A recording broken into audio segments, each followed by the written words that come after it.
मैं भारत को भारतीयता की मान्यता के आधार पर फिर से खड़ा करना चाहता हूं, उस काम में लगा। इनकम टैक्स हट जाए, देश बहुत अच्छा हो जाएगा, ईमानदार हो जाएगा, भ्रष्टाचार खत्म हो जाएगा। कैसे हो जाएगा? इनकम टैक्स डिपार्टमेंट के कारण लाखों करोड़ों रुपए का काला धन पैदा होता है। वो काला धन इस देश में अर्थव्यवस्था को भी नुकसान करता है और बेईमानी बढ़ाता है। 36 लाख करोड़ रुपए का काला धन है हमारी इकोनॉमी में इनकम टैक्स के कारण।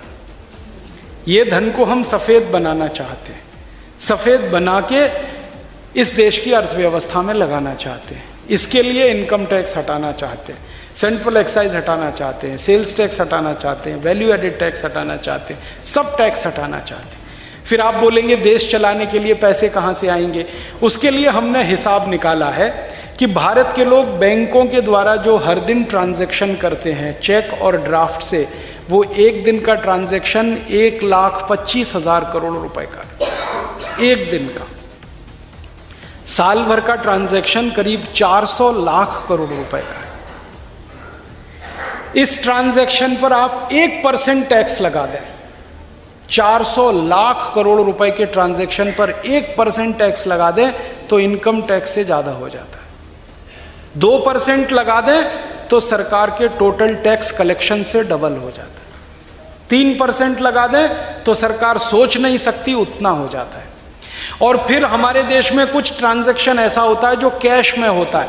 वो कैश ट्रांजैक्शन को भी अगर आप बैंक के थ्रू कराने लगे, अगर आप इनकम टैक्स हटा देंगे तो सारे कैश ट्रांजैक्शन बैंक के थ्रू हो जाएंगे, किसी को डर नहीं है खर्चा करने में। फिर तो वो ट्रांजैक्शन भी अगर आप इसमें ले आएं और वो पूरे ट्रांजैक्शन के 2% पे टैक्स लगा दें आप, तो एक साल का टैक्स कलेक्शन 18 लाख करोड़ रुपए से ऊपर है।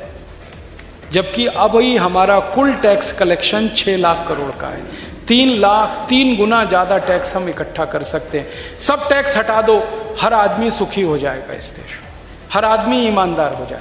सिर्फ 2% ट्रांजैक्शन टैक्स लगाओ और ट्रांजैक्शन टैक्स इकट्ठा करने के लिए बैंकों को अथॉरिटीज दे दो कि बैंक इकट्ठा करके आपको देंगे।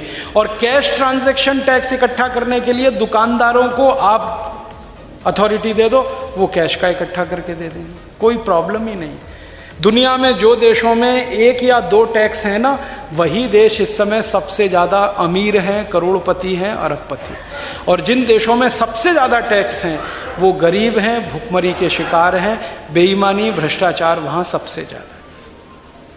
तो इस बेईमानी भ्रष्टाचार का परमानेंट सोल्यूशन हम चाहते हैं टैक्स सिस्टम में चेंज होना।